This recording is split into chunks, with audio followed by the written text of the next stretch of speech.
cognizant of, strategy to execution. Mm-hmm.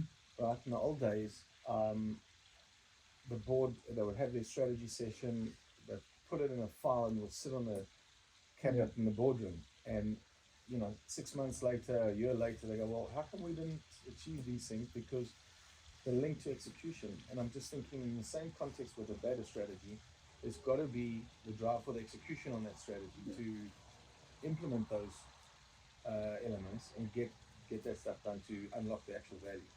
If you're not doing that, all this effort going into a strategy is going to get filed in some file in a cabinet in the boardroom. But you've got to execute on it. Well, it's an interesting thought because it's one of those where I look at it, you can have a data-driven decision, and a decision is what data should lead you to, is some sort of decision to do something.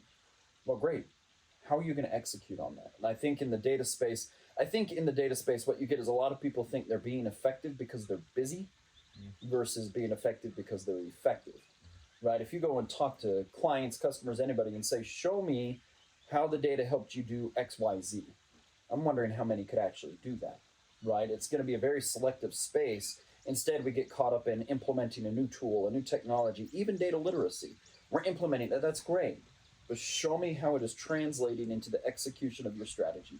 Show me how it's translating to the execution of decisions. And if you can't show me that, then we're not there yet. We're not at the point of full adoption. It's not working fully yet. Once you start to see it happen where data is an integral part of the decisions and execution of the business, then you're marching in the right direction. To get to that state,